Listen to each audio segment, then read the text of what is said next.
Donate now to the Martin Luther King Commemoration Committee today. It is your support that provides us the opportunity to continue our mission and commitment to educate, engage, and empower all people. Learn more at seattlemlk.org.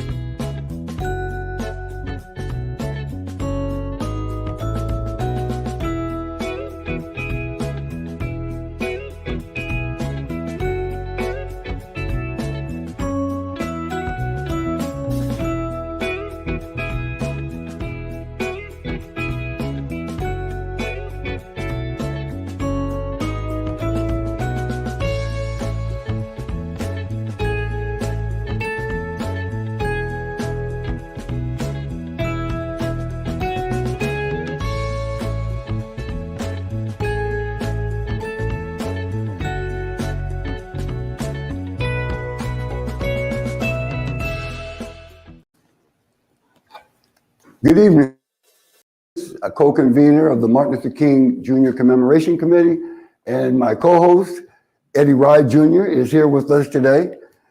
This is our third annual Martin Luther King Civil Rights Memorial Park Black History Month tree lighting celebration. The theme this year is Black History, from struggle comes strength. Yes, and we've had plenty of struggles. So on that note, there's a couple of little things I'd just like to share with the listening audience today. One, the term slave. Really don't like the term slave. People were enslaved. Slavery is a condition. People were enslaved. So they didn't go there by their will, and you're going to hear a lot about that. And two, a lot of our focus is going to be on where did the money come from to establish the trade industry. On that note, if we can go to Josephine Howe.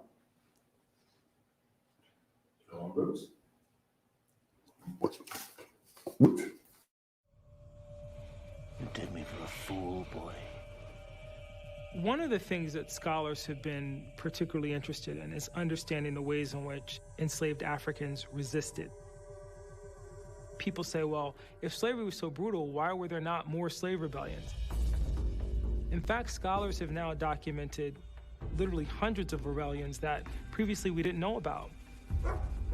Slave revolts happen multiple times in U.S. history. The most famous is Nat Turner's revolt in 1831. What are you niggers doing to my farm?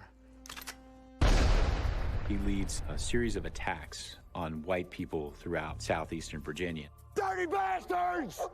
In one case, they storm into a school and kill the teacher and about a dozen children.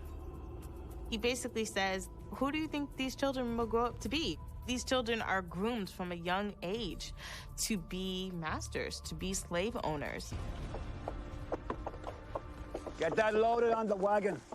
We have to understand also why there aren't things like Nat Turner happening every month of every year across the South. Quickly, come on, move. Enslaved people understand the balance of power. Move! The deck is stacked against them. Hurry up.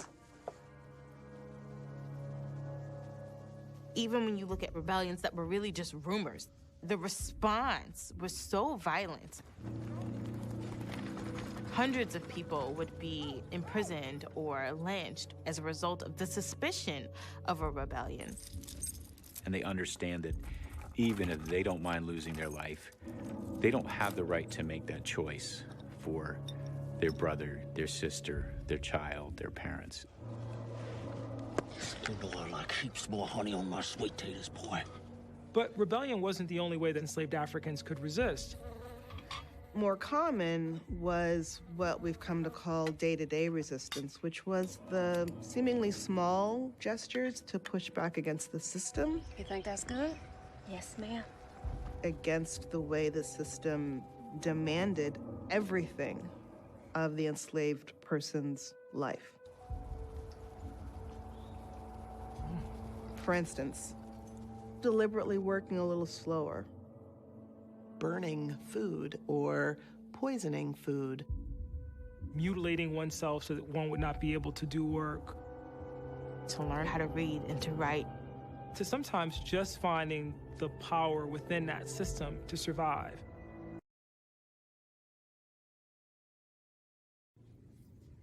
Lift every voice and sing till earth and heaven ring. ring with the harmonies of liberty. Let our rejoicing rise high as the listening skies. Let it resound loud as the rolling sea. Sing a song full of the faith that the dark past has taught us. Sing a song full of the hope that the present has brought us, facing the rising sun of our new day begun. Let us march on till victory is won. Stony the road we trod, bitter the chastening rod, felt in the days when hope unborn had died. Yet with a steady beat have not our weary feet come to the place for which our Father sighed. For we have come over a way that the tears have been watered. We have come treading our path through the blood of the slaughtered, out of the gloomy past till now we stand at last, where the bright gleams of our bright stars is cast.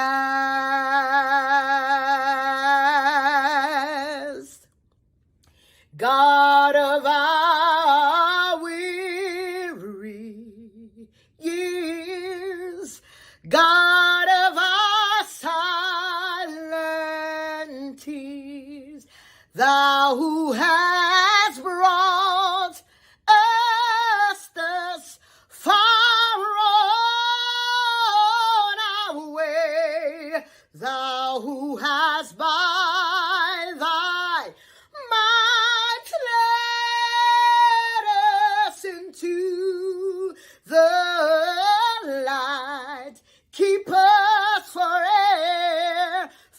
in the path we pray, lest our feet stray from the places, our God, where we met thee, lest our hearts, drunk with the wine of the world, we forget thee. Shadow beneath thy hand, may we forever stand true to our God, true to our native land, true to our God, true to our native land.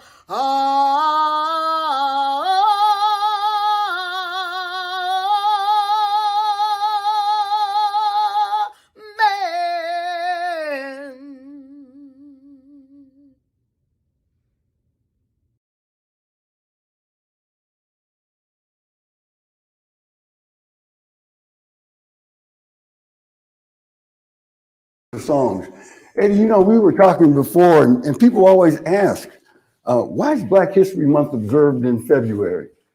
Well, I think Frederick Douglass was born in February, and Abraham Lincoln's birthday is on February 12th. We started out, Carter Woodson, with a Black History Week. So we have a lot to talk about after being here 400 years, being enslaved, and all the contributions that we've made to the United States of America. And if we don't let people know about what our contributions have been, because I know when I was going to school, there was nothing about Black history except for slavery and a few token kind of Negroes, but that was about it. So no, it's very important for African descendants of the United States enslaved to embrace this month, tout our examples of successes, and also inform your children of that so they can have that pride and strive to succeed. So now on that point, we're going to play 3 videos that sort of sums up what Eddie just said. Why is Black History Month observed in February? Why Black history is important, because it's extremely important, at least in our opinion. And let kids talk about Black history.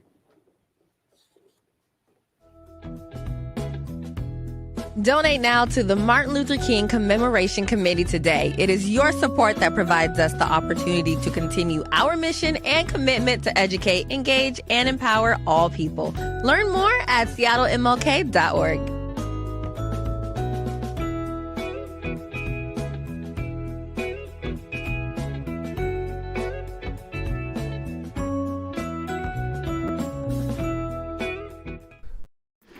Why do we celebrate Black History Month here in the U.S.? Well, in the words of former President Gerald Ford, to honor the too often neglected accomplishments of Black Americans in every area of endeavor throughout our history. But what does that mean? To understand it, I'll have to give you the backstory. Black History Month actually started as a week. Historian Carter Woodson came up with Negro History Week in 1926. It came after he noticed most history textbooks largely ignored Black American contributions beyond Harriet Tubman and slavery.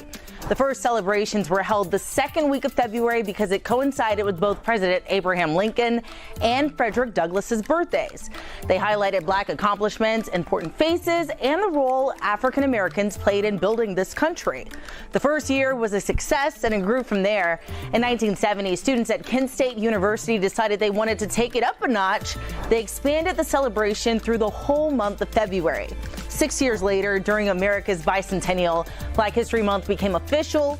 Today, it's grown beyond just a focus on Black curriculum in schools. The media, communities, even brands use the month to celebrate Black contributions, history, and unsung heroes. With the Why, I'm Janelle Fort for H-Town Rush. It's important that we pass on our lineage, our heritage, on to our grandchildren and our children. The message that we should take away from Black History Month is, first of all, that Black history is not only for Black folk. Black history is for all folks because Black history is American history. In order to understand history, you have to know history. The past belongs to history. Our present belongs to us, to fashion as we need to and want to. Our future belongs to God. It is of the utmost importance that we remember from whence we come, how we got to where we are, and then have a plan for where we're going. Once you have that information, you share it with your family. You share it with the younger folks in your family such that they should know who they are. We descend from kings and queens. We need to remember that.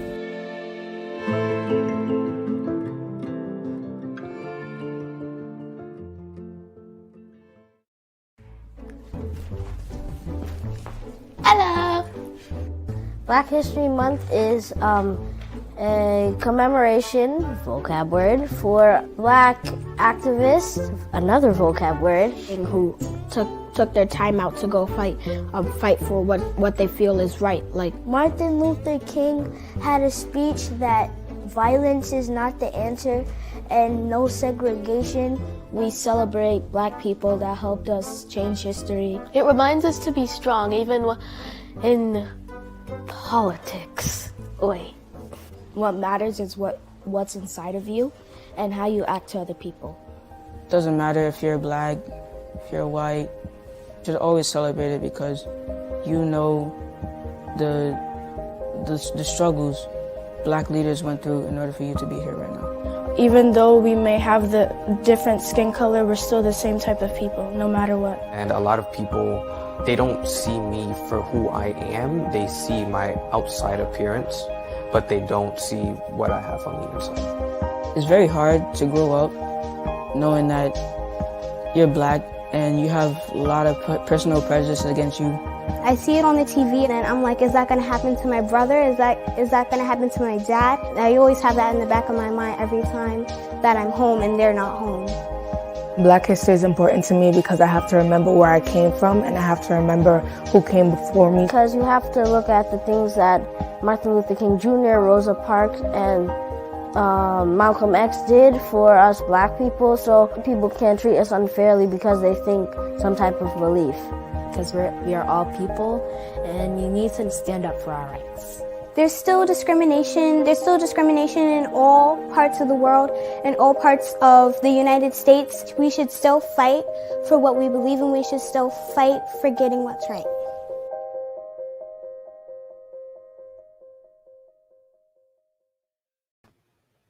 And now we're going to have Eddie introduce Chandler Williams, who's going to sing us the next song. Yeah, well, Chandler Williams is a songwriter, a musician, and outstanding vocalist. And he came through that Quincy Jones music program at Garfield High School in Seattle. So now we'll hear from Chandler Williams with You Made a Way.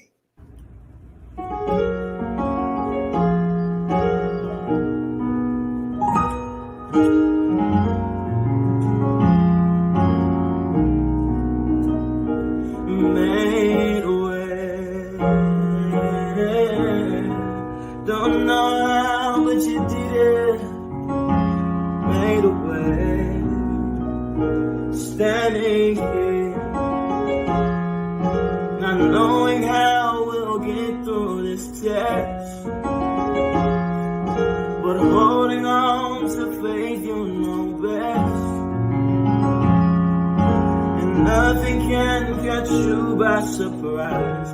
You got this figured out. You're watching us now. And when it feels as if we won't win, you wrap us in your arms and step in. And everything we need you supply. You got this in control. And now we know that you made a way. When our backs were against the wall and it looked as if it was over, you made a way. And we're standing here only because you made a way. When our backs were against the wall and it looked as if it was over, Lord, you made a way. And we're standing here only because you made a way.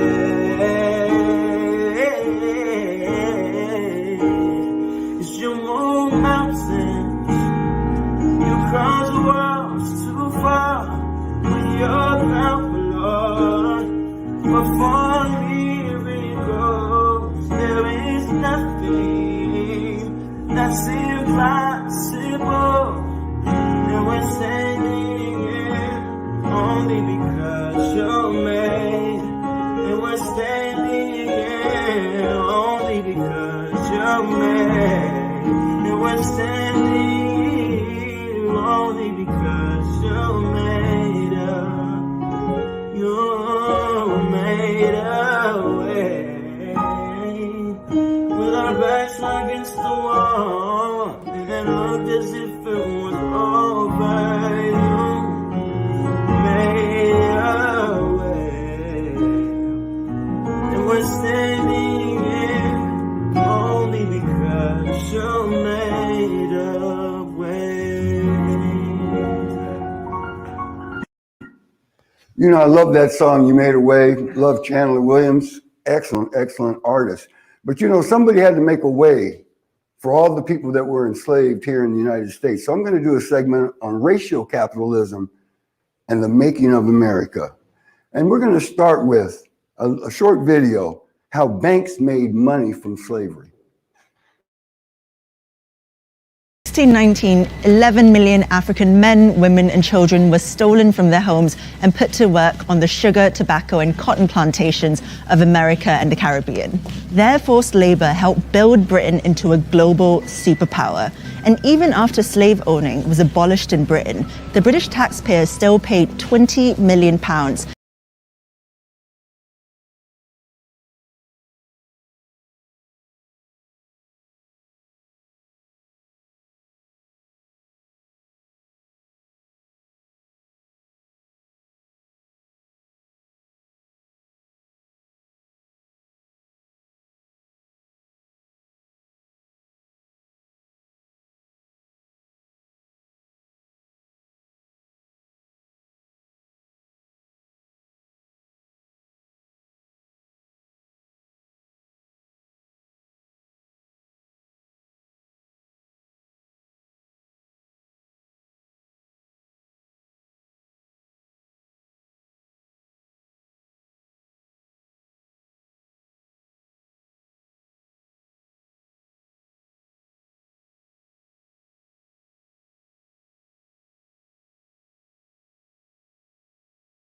Jamestown, Virginia, August 1619. The first enslaved Africans arrived, about 20. There were no modern banks in colonial America, and tobacco formed the basis of the colony's economy. Colonial Americans gave credit to each other, but money consisted of the pound, the shilling, and pence, the same as in Great Britain. The colonists used the income from the sale of tobacco to purchase indentured servants and slaves to cultivate the fields and to pay their tax and to buy manufactured goods from England. While slavery existed in the English colonies throughout the 1600s, indentured servitude was the preferred method used by most planters. It was a system that provided incentives for both the master and servant and was used to increase the white working population of the colonies. For each laborer brought across the Atlantic, the master was rewarded with 50 acres of land given to him by the government back in England. Indentured servants would have their fare to cross the Atlantic paid in full by their master, along with a written contract that would stipulate the length of service, typically 3 to 7 years, and with room and board. Upon completion of the contract, the servant would receive what they called freedom dues. This was a prearranged termination bonus. Usually it included land, money, a gun, clothes, and food. On the downside, the life expectancy of an indentured servant was about 3 years, so a lot of them didn't get to collect. But because Virginia is a swampy, very swampy in that area then, so there were a lot of mosquitoes and all types of deadly diseases. The difference between indentured servitude and chattel slavery was the indentured servant was a legal person under a labor contract for a finite period of time. An enslaved African was defined as chattel, a legal piece of property, like a chair or a table, with no rights or termination date. During the 17th century in Virginia, tobacco was in demand, but the prices were low. The solution was slavery. Enslaving Africans would help keep costs down and profits high. Slavery marked a change from small tobacco farms to large farms, requiring a large workforce. By 1760, at the beginning of the Revolutionary War, an estimated 2.5 million people lived in the colonies. Approximately 48%, or 1.2 million, were indentured servants, and 20%, or about 500,000, were enslaved Africans. In 1775, Maryland and Virginia exported more than 100 million pounds of tobacco worth about $4 million. In today's money, that tobacco would be worth about $460 million. Approximately 75% of the total value of all exports coming from the colonies was tobacco. Let's watch this next video, The Disturbing History of Tobacco.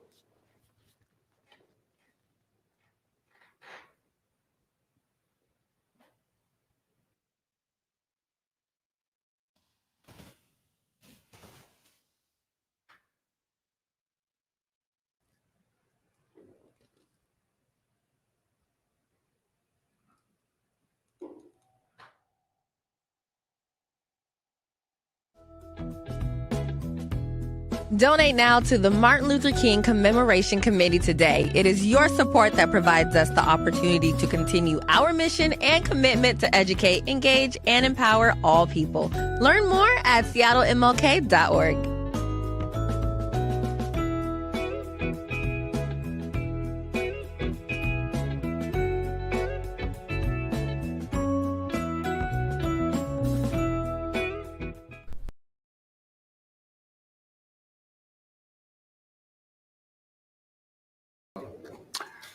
You know, if I can continue, the video that we just missed, it was with that same young lady who talked about the banks.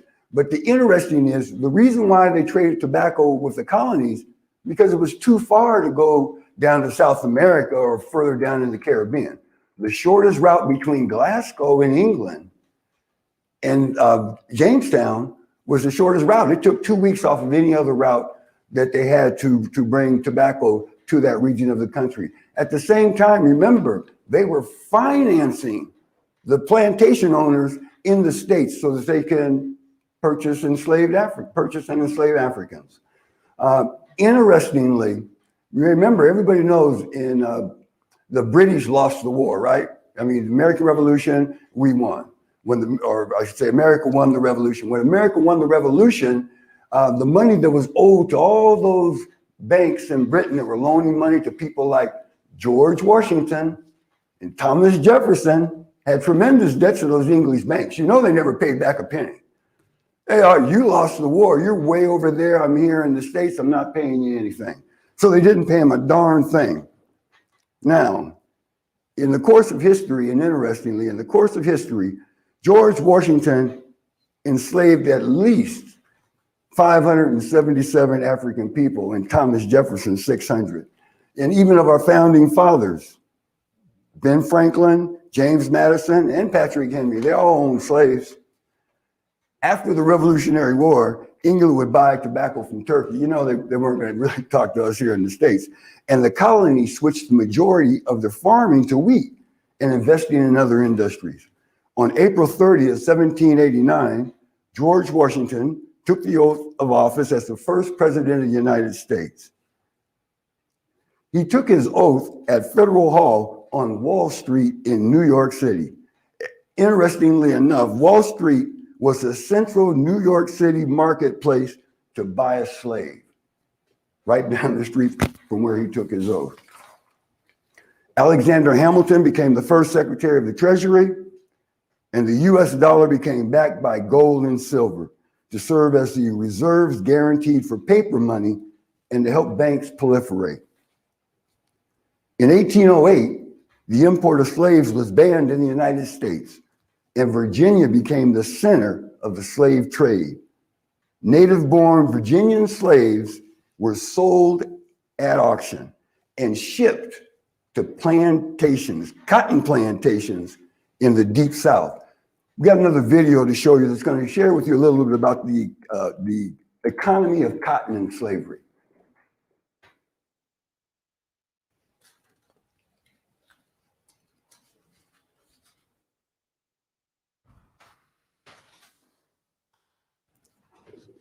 The economy of cotton and slavery, we're going to have that video, it's going to come to us shortly.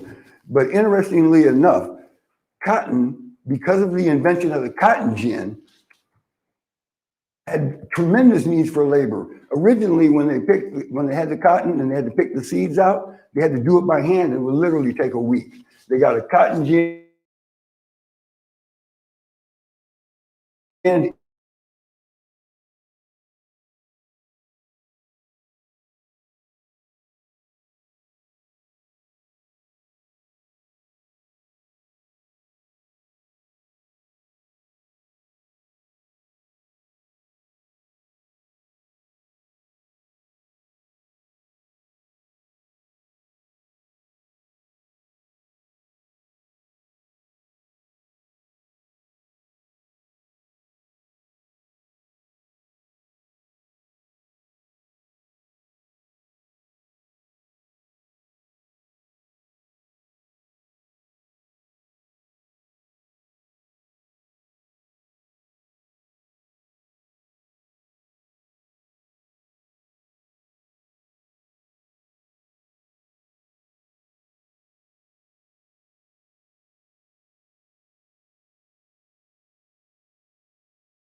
That's very interesting.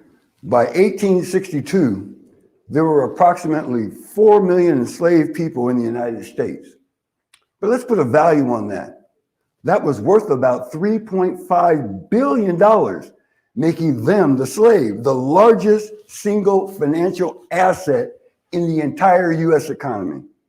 They were worth more than all manufacturing and railroads combined, the entire industry of the United States. The slaves were worth more than that. This is according to the United States Bureau of Labor. The value of $3.5 billion from 1862 to 2021 is equivalent in purchasing power of about $910 billion today. Now, there was a study done. Samuel Williamson was a professor of economics at Miami University, and Lewis King was a professor of economics at Northwestern University. And together they authored a book called Measuring Wealth. They used the aggregate values of slaves and adjusted it to today's prices to determine the enslaved people's share of the gross domestic product. According to their calculations, at the time of emancipation, $13 trillion is the amount associated with economic wealth depletion to the African descendants of the United States enslaved. Now that report didn't include the monetary loss to Black people due to Jim Crow, the monetary loss due to redlining, bank loan biases, we all know about them, and all other forms of discrimination. That's not even included. 13 trillion is a very conservative number. And some of the calculations that I've read, it can go as high as 90 trillion. Truly is what's owed to African descendants of the United States enslaved. And that's why reparations is so critical.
can catch you by surprise. You got this figured out. You're watching us now. And when it feels as if we won't win, you wrap us in your arms and step in. And everything we need you supply. You got this in control. Now we know that you made a way.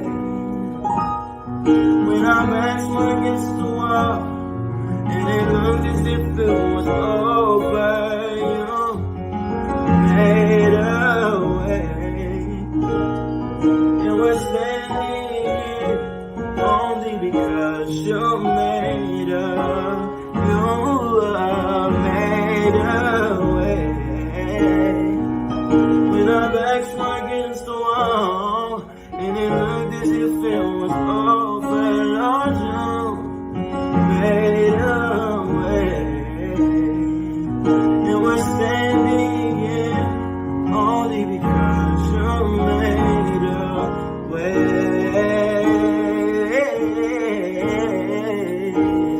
'Cause you move mountains, you cross the walls too far with your power, Lord.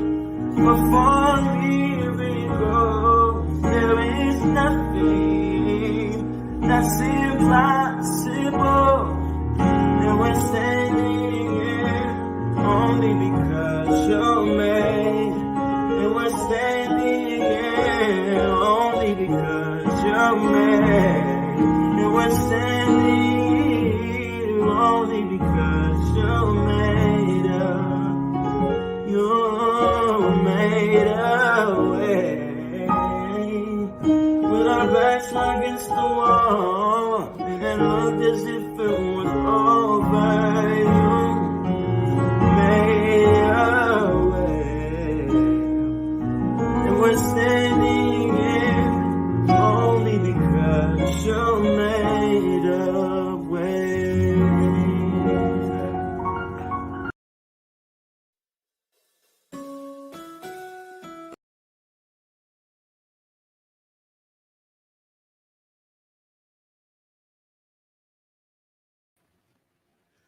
Okay, that was Chandler Williams. We really appreciate the talent that he shares with us for most Martin Luther King commemoration events.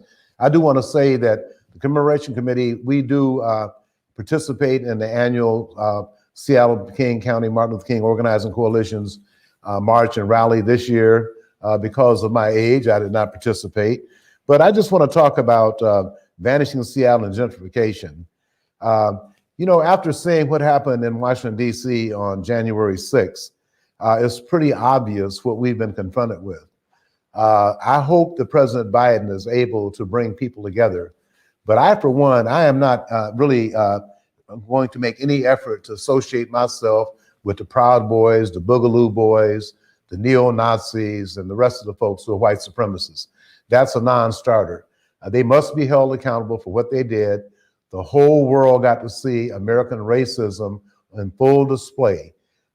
As a matter of fact, it's really sickening to see Capitol Police removing barriers, taking selfies, letting people come in to overthrow our government with the complicity of Capitol Police. And we also had several Seattle police officers back there. I don't know what their names are. I don't know what they did.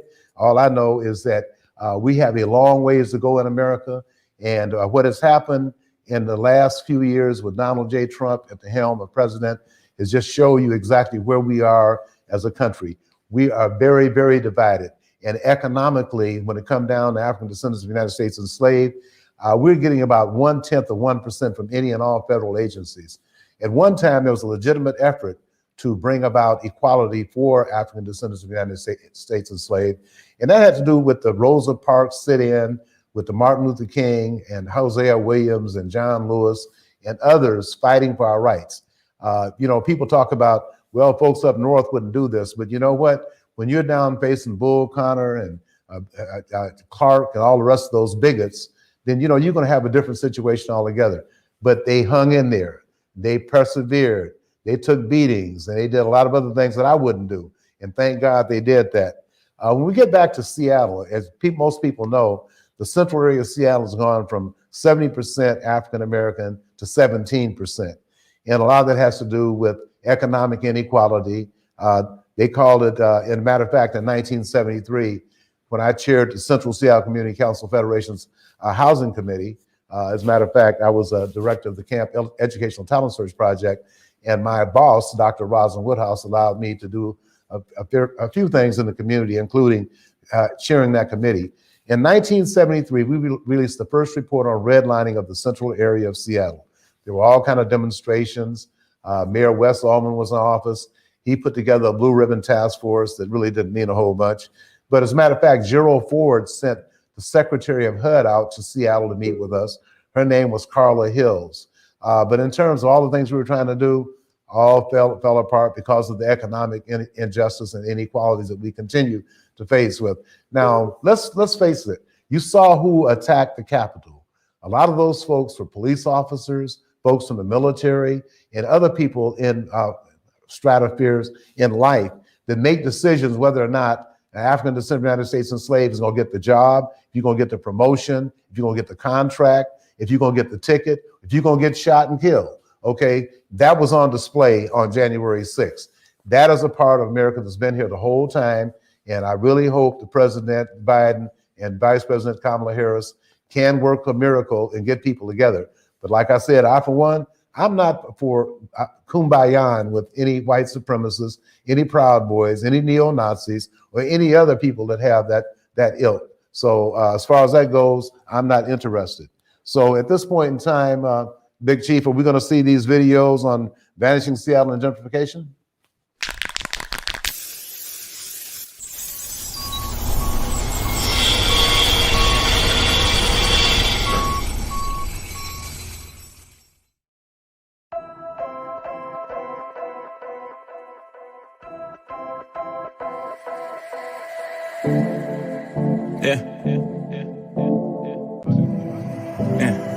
You scratched my back and I scratched yours like I'm supposed to. When we first met, I told my friends, yeah, I knocked the logo. Up top, pretty thing, Seattle, what a pretty name. She hit me with that city game, looks fresher than the Northwest rain.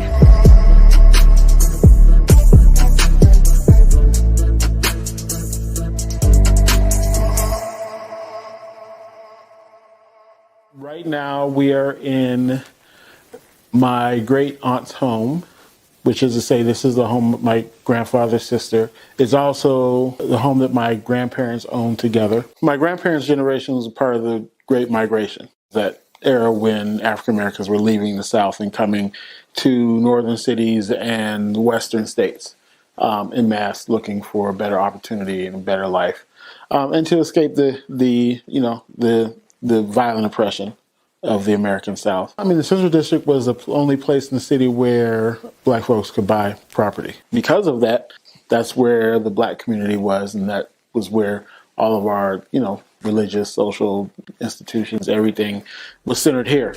We grew up together. I found solace in your back blocks, alleyways and rap spots, bass heavy off of Alki with your skyline in the backdrop. Yeah, that's what we posed in front of. Now supposedly you pose and you... I think there's ways that Black people naturally organize that is embodied. Like when I think about this house, I'm from Seattle, but my family's not. My grandfather moved from South Carolina to Chicago and bought a whole bunch of houses that family could live in and rent from, just like Inye's grandfather, right? And it was like this upwardly mobile 20th century thing that Black folks did, right? So it just feels like it's part of our DNA for us to rent the house and then make sure our family of Seattle can come in and have a space here.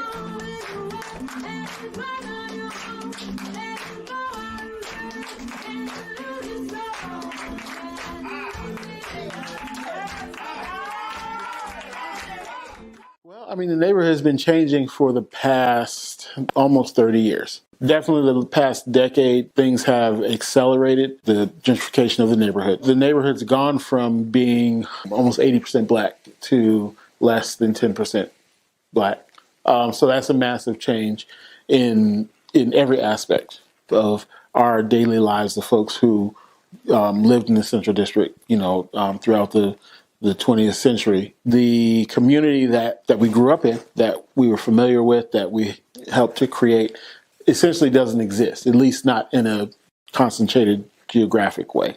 We've been talking a lot about belonging and that everybody wants a place to belong, right? And so people knew that this was their neighborhood. They knew they belonged here, and that has been taken from them. When neighbors look at them and say, what are you doing here? Biggest thing that folks are, attempting to sort of pinpoint are, how do we actually survive this? How do we survive it? And then how do we, come out on the other end in some way that feels whole? As a Black artist in Seattle, it gets really lonely in terms of like trying to figure out where you can share ideas with other people that are like you and actually like push you and see exciting work. I'm really interested in it being a place where people can experiment with new materials and new ideas. And that's why it's really important to have the local, regional, and national artists conversation within the house, right? So when local artists are exhibited in the same space as national artists, they don't have to leave their city to be able to feel like they get to that level of their career. We need imaginative responses, ways of imagining ourselves in the future, right? That have everything to do with us getting there on our own, in ways that make sense to us. Times like these, see me for who my neighborhood elders made me. See me for the fire that I am, for the match, the kindling, and the blaze, but also see me for my ash in these trying times. The current state of affairs in our current political climate, in times like these, we have to remember, we will get through this. We always have. Thank you so much for being here. Alchemy Rose, please make some noise. I'm excited about the ideas of Black artists and how they permeate the world. I've been going to galleries since I was 18 years old, and half the people don't look up at you and treat you like you shouldn't be there. And so I intentionally wanted to flip that experience and make people feel welcome because, like I said, I think artists are the philosophers of our time.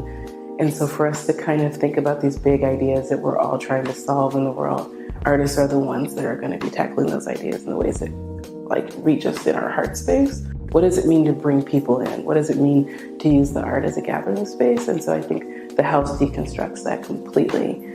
You feel welcome. You feel like it's your grandmother's house, which is what most people say when they come through the door. Wanawari is about making sure the culture of Black folks that was part of this neighborhood is not erased. Because people come back and then they feel like they're strangers in the neighborhood they grew up in, right? So how do you retain culture? And I think that you do that through art. You do that through dance and music and spoken word and visual art and new media. And then people know they belong here. Decide on what makes you happy. Decide on what makes you full. Decide on maybe if I fool you.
Okay, Eddie, right back. I want to let you know that there is a fantastic article that Chris B. Bennett from the Seattle Medium did on the efforts we made to change the name of Empire Way to Martin Luther King's Way.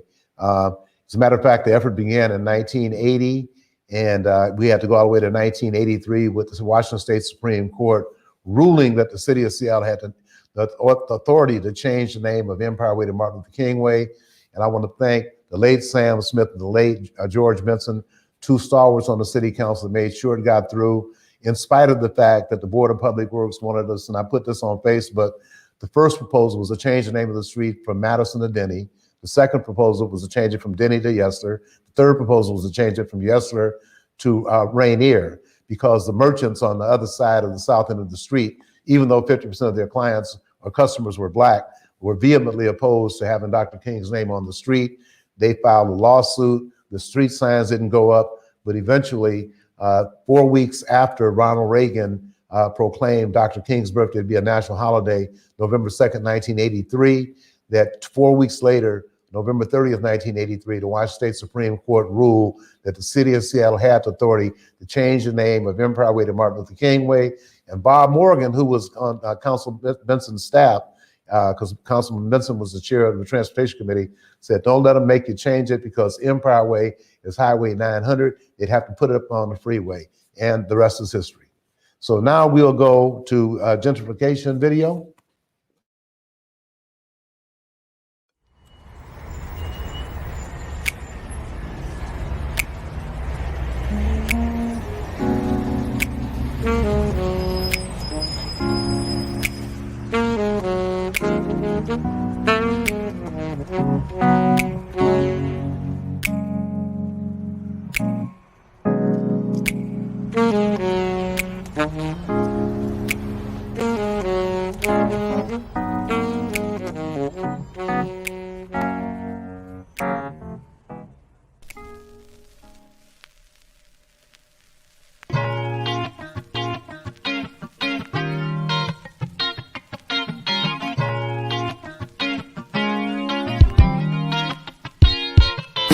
I was born in the Central District, raised in the South End. I'm a homegrown kid, yep, 206 living. Used to play flyers up when I lived up on Union. Pushed it out to Orcus and eventually the Kenyans. Didn't have much, but thankful for all we was given. It was all hood until Weed and Seed crept in. And the blocks went naked and gentrification came. Garfield, Franklin, robberies ain't even the same. Mark my words, it gonna be white boys all on the team. I don't reminisce when I drive through this hood, I feel pain. I ain't proud of these new developments, I feel shame. And I ain't trying to preach at these young brothers, just spit game. I guess Kent's the new South End, and the South End's the CD, and the CD is just a thing of the past. But I remember Sammy's Burgers, soul food down at Helen's, Holly Hill back when Ducey was full of felons. Now the streets is naked, yeah they claim it, but nobody banks it. My man called me from the joint, I said this thing is changing. He said, young homie, what you mean? I said I can't explain it. These folks is moving us around just like an experiment. The city ain't the same, the South End ain't the same, and all around the world I see the same thing. Hurting people like cattle, man, I swear it's so strange. Picket signs don't change minds, they laughing at our pain. I heard Brooklyn ain't the same,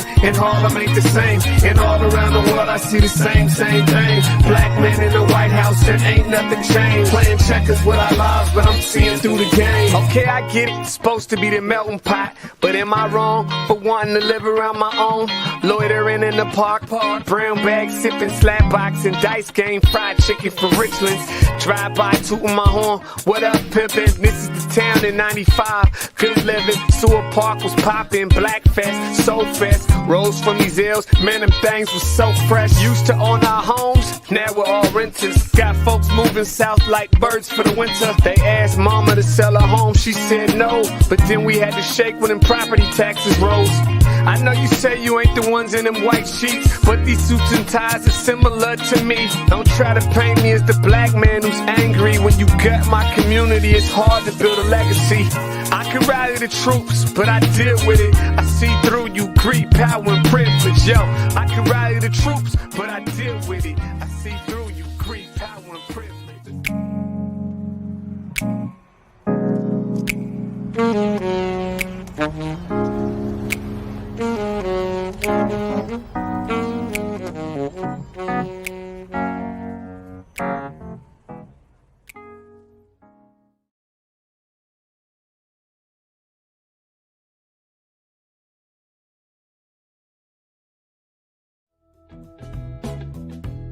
Donate now to the Martin Luther King Commemoration Committee today. It is your support that provides us the opportunity to continue our mission and commitment to educate, engage, and empower all people.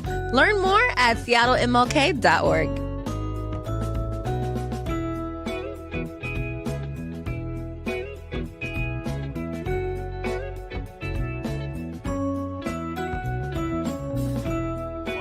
Thank you for another festive season of lights from Holiday Spirit Season Lighting and Renova Exterior Detailing. The new year is a great time to give your home or business exterior a refresh. Reach out to us for a quote on gutter and window cleaning, moss removal, or pressure washing.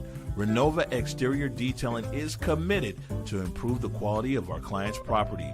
Support the local community that we're a part of and the lives of the people that work with us and for us. Find us online at renovaexteriors.com. Okay, we're back. Hayward is on his way to the park for the tree lighting ceremony. And I do want to say that we were expecting a little better weather. It didn't happen, but I think that one of the things I want to talk about is what we've been fighting for in terms of the right to participate in the political process. I still, unfortunately today, still hear people saying, making excuses why they didn't vote. Well, you know what? When you get motivated and show up, you can make a difference. Like one pundit said that Donald Trump truly did make America great again. He gave the Democrats the House, the White House, and the Senate. So anyway, we're gonna go ahead and move on. According to Mr. Salisbury, we do have Hayward from Martin Luther King Memorial Civil Rights Park. Go right ahead, Hayward Evans.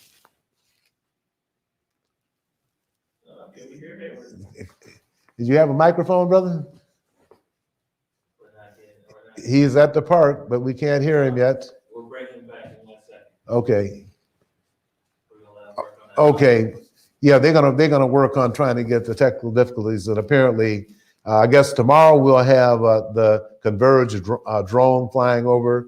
I wouldn't encourage everybody to drive by. If you get a chance to drive by the Martin Luther King Memorial Civil Rights Park, there are also some plans to have that so that it's people-friendly, like restrooms, a play area, as well as a actual civil rights museum where we're honoring people. I don't know if that's going to be a structure or just a wall, but we do need to have that park.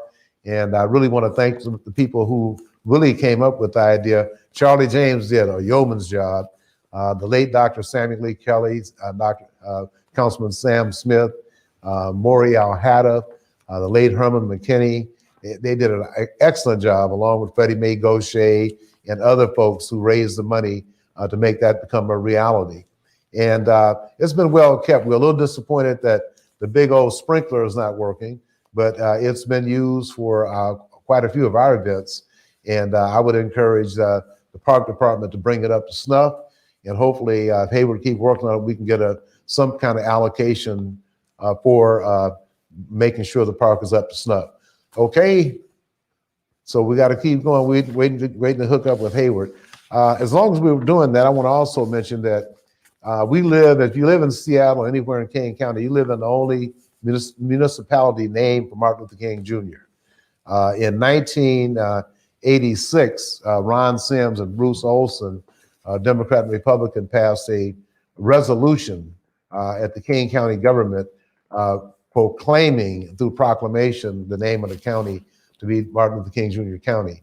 Well, by 1999, I said it's been 13 years. We're at the Martin Luther King annual rally and event in Garfield. And I put a motion on the floor that Councilman Larry Gossett should take the lead in making sure that we officially have the King County name for Martin Luther King Jr. As it turns out, Senator Adam Klein, the legislature is the only body that can change the name of a county. But I want to give former State Senator Adam Klein much credit. He introduced legislation 8 times, and finally in 2005, the legislation passed. Governor Christine Gregoire came up to Martin Luther King Jr. County Courthouse, signed the legislation. But then again, it took us about almost 2 years to get the logo. A lot of people had problems with the Martin Luther King Jr.'s image being on all the letterhead, all the sheriff's cars, all the public transportation. But that was a job that we've done, and it's something that no other municipality in the country can claim but us. How you doing, Mr. Omari? Okay, we're going to try to hook up with Hayward at Martin Luther King Memorial Civil Rights Park right now. Can you hear me, brother? Yeah, I can hear you. Okay, what does it look like? It's good being down here in the park. We're having a couple technical difficulties on the Martin Luther King Jr. Way side, but as you can see, the monument's looking good. That monument was a dedication to Dr. King's dream. I had a dream and I've been to the mountaintop. And also in the back, you see that we have the back 9 trees lit. They represent the Charleston 9, but also they represent the people here in the city of Seattle who've committed their time to make this a better place to live. You know, the park was dedicated by the city in 1991, and we're so proud of the city taking the time and the energy out. But I like what you alluded to, Eddie. You know that we've been pushing. There needs to be restrooms down here, a play area down here. And as everybody knows who talks to me, my dream in the corner, in that southeast corner of the park, we want to put in a Pacific Northwest Civil Rights Memorial Museum. So many of the people that have committed time and energy and who've passed away get lost in time. And I think it's a time that we remember them. This park belongs to the people of the city of Seattle. And those who participated in the movement should be remembered. What perfect place than in Martin Luther King Jr. Memorial Park. And Eddie, as you know, 2 years ago, we had this park name changed to Martin Luther King Jr. Civil Rights Memorial Park. This should reflect people who are here locally, the ones who Dr. King stood on their back. Dr. King gave them the lead, but they carried out the work here. They were the good, loyal foot soldiers and made this a great, great opportunity for all of us today. Now, the park sits on 4 acres, and as you can see, it's a good size. I know that they turned off the fountain. I'm going to take this off. They turned off the fountain because it's winter time, and they let the water settle. But this fountain will be working this summer, and we're encouraging everyone to come out here. My son and I were out here today, and what we said, this is a perfect place to exercise. You walk along the edges around the top and just rotate around and go up. Do that a few times. Look, you're going to be in much better shape, people. But this is an absolutely gorgeous park on Martin Luther King Jr. Way, probably the largest park, I believe, in the name of Martin Luther King, west of the Mississippi. I think our park is larger than Los Angeles. You might be right. How can people support the work that the MLK, Martin Luther King Commemoration Committee is doing? There's been a couple of ads, but I wanted you to indicate on there who's been our supporters and who has been sponsoring this event.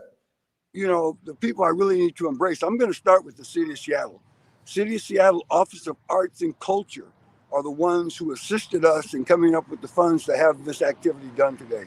Also, the City of Seattle Office of Parks and Recreation. They've been absolutely fantastic. Anytime we call them, they've been there just quick, fast, and in a hurry.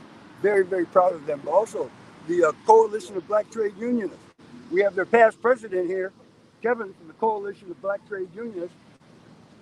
Kevin's been very instrumental in making sure that this park became a viable center for all of us here in the community. Kevin, can you say a few words? Well, I'm just glad to be here and broadcasting on Facebook Live for those who are not connected to Converge or the other platforms. And because I'm close by, I was able to come by here for a few minutes and see it live, even though this is not a public event. So I'm thankful to be a part of all of this and glad that we're able to have this take place. And kudos to you, Hayward, for your work, and Eddie in the studio, and Claude. Yeah, well, you know, it's very fitting that the Coalition of Black Trade Unionists were involved as a supporter of this event, especially looking at the fact when Dr. King was assassinated, what was he doing? Helping the sanitation workers in Memphis. So it's very appropriate for Carl Berthig, Kevin Allen, and the Black Trade Unionists. And I know that John Yasutaki has a program coming on at 6. DDI meets at 7 this evening. So, Hayward, what else do we have going on at the park? We got Claude Berthig. Claude, come here.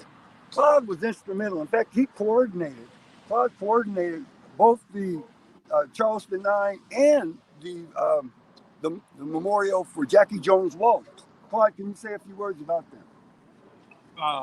My name is Claude Burfict. I'm the first vice president of Seattle King County NAACP.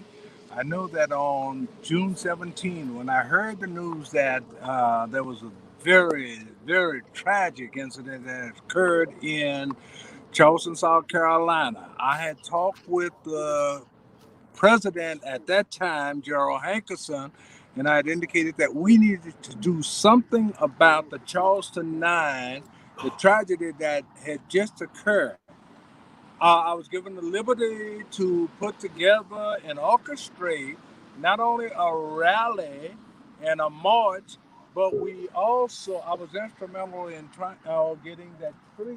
I hope that it will come on tonight, but that tree plus the plaque with the 9 lives that died that night. So we had a march on the 7th of July. So that gave us less than 2 weeks to put this together.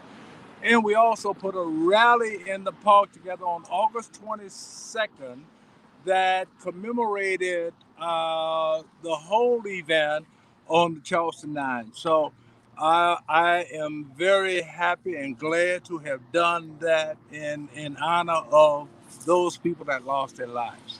Now, let me just say, Claude, this guy's a living legend here in the community. You talk about a person who's there day in and day out, works hard, works with King County Labor. Kevin works with the Washington State Labor Council, but I got another gentleman here. This guy's probably one of the best architects ever lived in Seattle. Of course, he's getting a little old, Eddie, like you and I. So Clyde Merriweather retired. He's the secretary treasurer of the Esquire Club here in Seattle. Actually, the executive director. No, I don't know. Executive secretary, pick one. I'm just here as a local citizen, been here since the beginning of the founding of this park. My brick's down here like yours should be. I'm just giving support to the overall and acknowledging the fact that on this day, Martin Luther King took 250 odd people to jail fighting for Montgomery. So I'm just here because I'm black and I'm proud. You know, and on that note, being black and proud, that's why these lights will remain lit throughout the month of February. This is a reminder to people, to give them hope, to say, look, we will not give up. We're not going to go quietly in the night. We're going to shine. We're going to shine just like those lights on the top of that hill. We've struggled hard. We're not going to turn back. All those folks who took on Washington, D.C. and tried to take over the Capitol and overthrow our government, the insurgents, we're not going to put up with it. We're here to stay. We're not going anywhere, just like we read before. In 1862, we had 4 million people. Now we're 30 million plus in the United States. Where are we going to go? Eddie, I don't know any of my relatives in Africa. Do you? No. All I know is that the Democrats received 95% of the votes of African-American descendants of the United States enslaved. And I certainly hope, and it looks like right now, with what President Biden is doing, he is putting people in the right places. And according to my friend in the Department of Transportation, people have been put in place already, and there'll be a significant number of African-American employees making in decision-making positions in the Department of Transportation. And we got to have them come out to Washington State and talk about letting the tunnel partners off the hook for destroying 4 black contractors, and they're ready to let them go without any compensation for the people they messed over. And everybody knew when they got here, they had a horrible reputation. Tuda Perini and Dragados, and as a matter of fact, City Council member Mike O'Brien in 2011 raised concerns about these 2 companies, and they lived up to their reputation by destroying these black contractors and busting people who were suppliers. So hopefully Bob Armstead, and meeting with the people back in Washington, D.C., because we have a new regime back there, they will not take lightly of what WashDOT is trying to do by letting Tuda Perini and Dragados, the tunnel partners, slide through with ripping off and breaking these black contractors. You know, Eddie, on that note too, I know that we've been pushing this for 2 years now.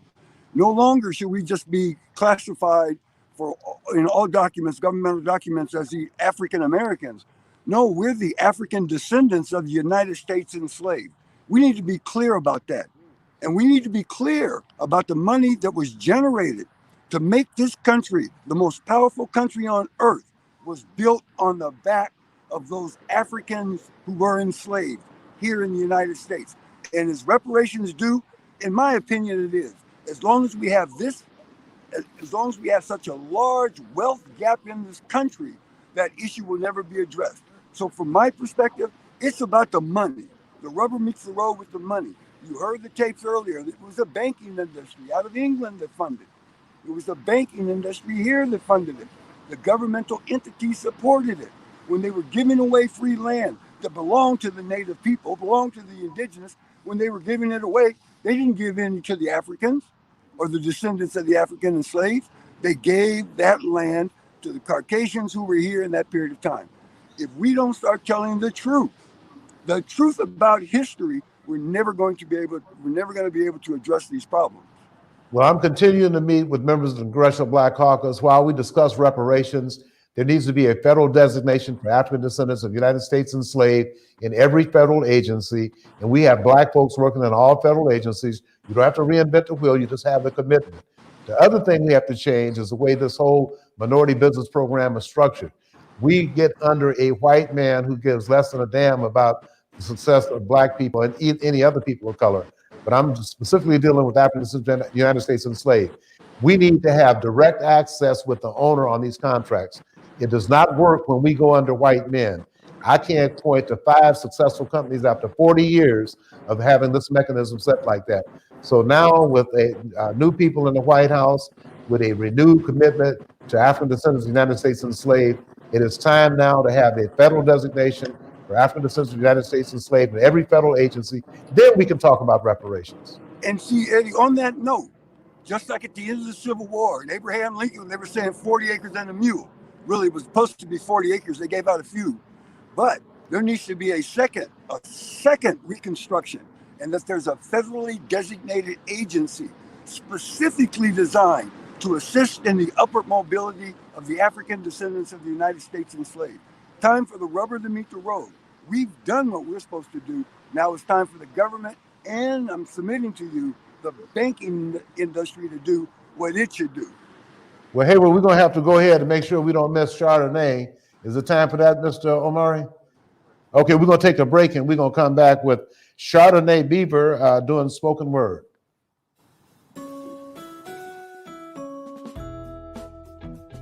Volunteer with the Martin Luther King Commemoration Committee. Have fun, learn new skills, and engage with community. Learn more at seattlemlkcc.org.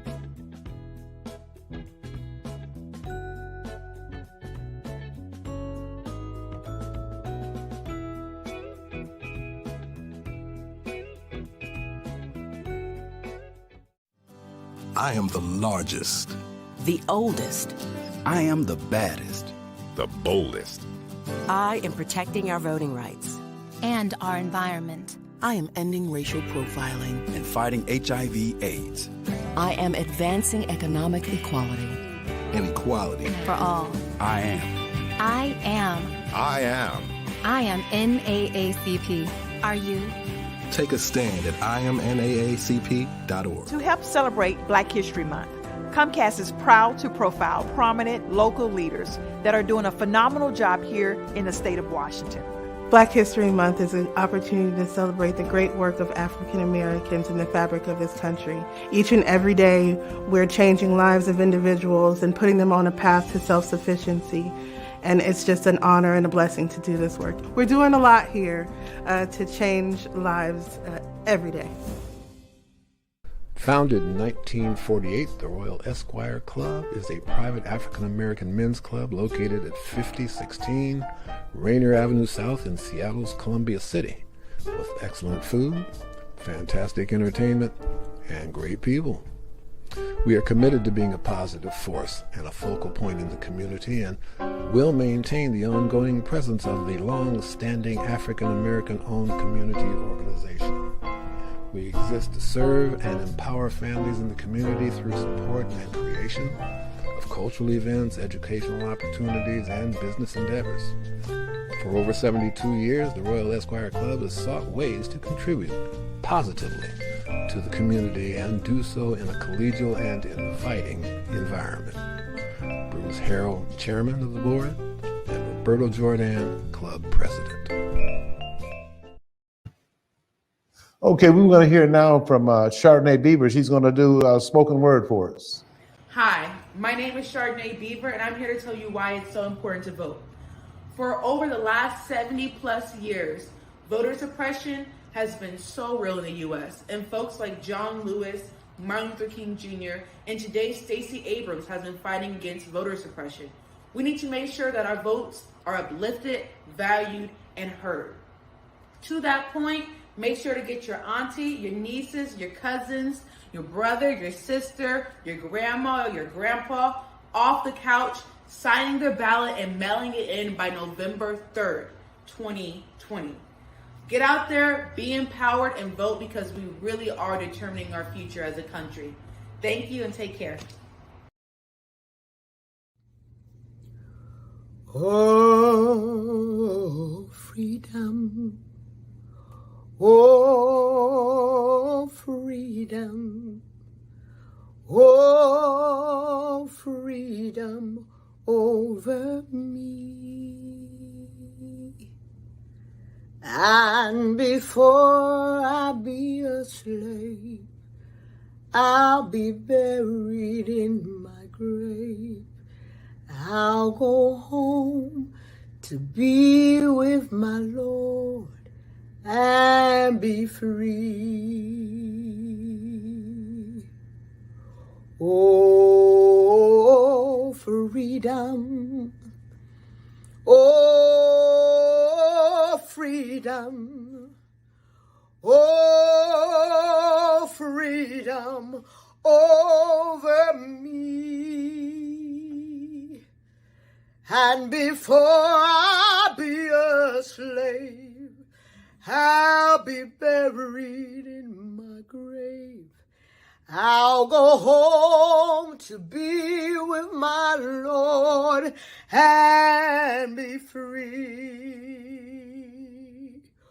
Oh, freedom. Oh, freedom. Oh, freedom over me. And before I be a slave, I'll be buried in my grave. Going home to be with my Lord and be free. Oh, freedom. Oh, freedom. Oh, freedom over me. And before I be a slave, I'll be buried in my grave. And I'll fight for my right to be free. And I'll fight for my right to be free. We shall overcome. We shall overcome.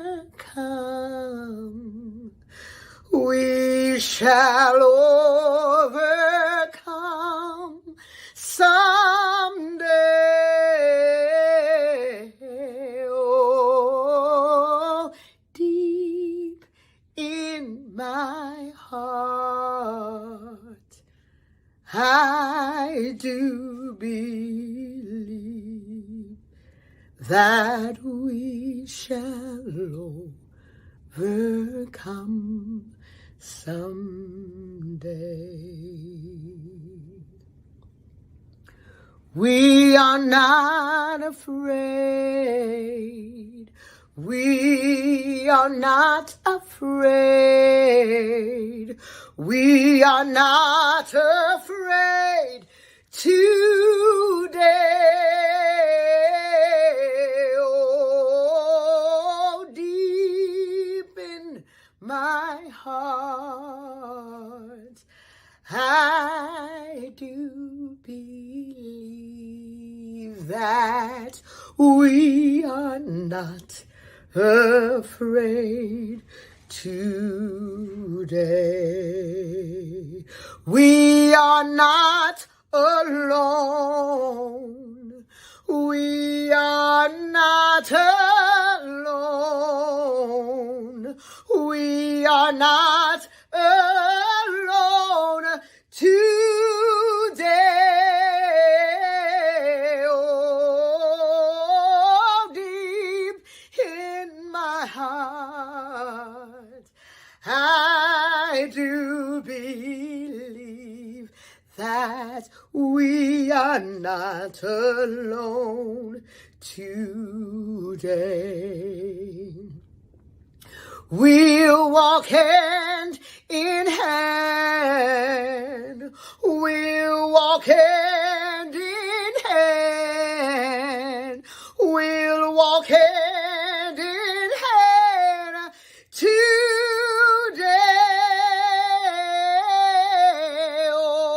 Oh, deep in my heart, I do believe that we shall overcome, that we are not afraid, that we are not alone, that we'll walk hand in hand, and we shall overcome someday.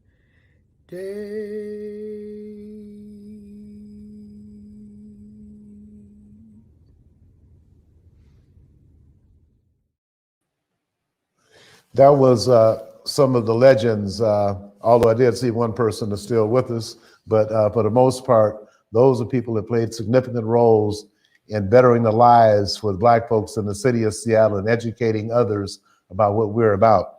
So we're going to take a break right now and come back with Hayward Evans from the park eventually. Donate now to the Martin Luther King Commemoration Committee today. It is your support that provides us the opportunity to continue our mission and commitment to educate, engage, and empower all people. Learn more at seattlemlk.org.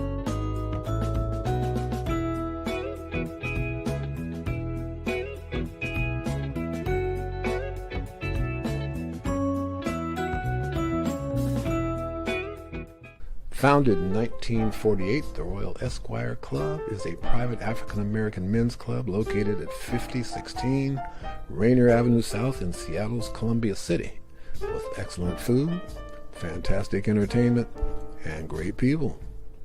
We are committed to being a positive force and a focal point in the community, and will maintain the ongoing presence of the long-standing African-American owned community organization. We exist to serve and empower families in the community through support and creation of cultural events, educational opportunities, and business endeavors. For over 72 years, the Royal Esquire Club has sought ways to contribute positively to the community and do so in a collegial and inviting environment. Bruce Harrell, Chairman of the Board, and Roberto Jordan, Club President. The COVID-19 emergency has hit working families hardest. That's why all across the country, community action agencies are open and here to ensure the well-being of every American family. For over 50 years, we've been delivering hope and opportunity. Now more than ever, working families need life-changing services, solutions, and stability. Contact your local community action agency today. The COVID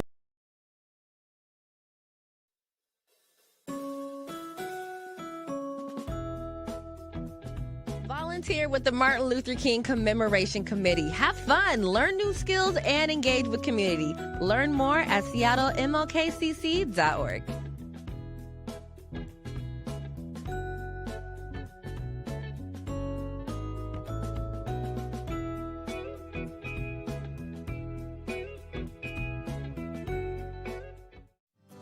I am the largest. The oldest. I am the baddest. The boldest. I am protecting our voting rights. And our environment. I am ending racial profiling. And fighting HIV/AIDS. I am advancing economic equality. And equality. For all. I am. I am. I am. I am NAACP. Are you? Take a stand at IamNAACP.org. To help celebrate Black History Month, Comcast is proud to profile prominent local leaders that are doing a phenomenal job here in the state of Washington. Black History Month is an opportunity to celebrate the great work of African Americans in the fabric of this country. Each and every day, we're changing lives of individuals and putting them on a path to self-sufficiency.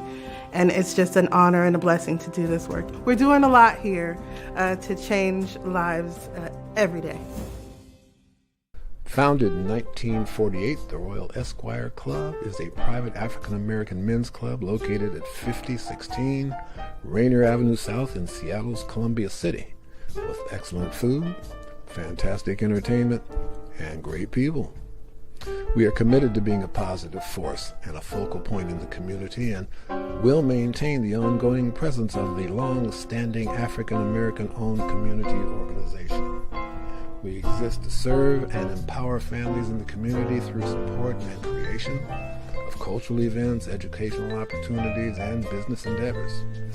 For over 72 years, the Royal Esquire Club has sought ways to contribute positively to the community and do so in a collegial and inviting environment. Bruce Harrell, Chairman of the Board, and Roberto Jordan, Club President.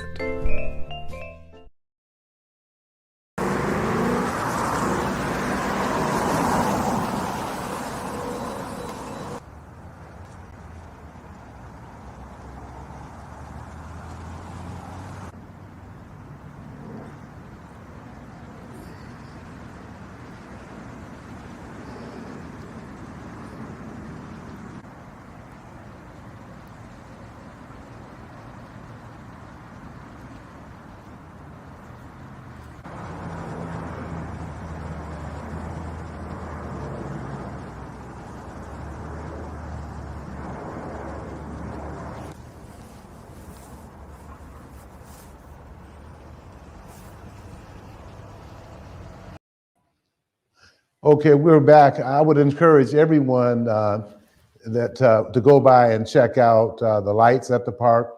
We'll be coming back with Hayward sometime in the very near future. So would you have Hayward back? All right, Hayward. I'm here. Yeah, I'm here, Eddie.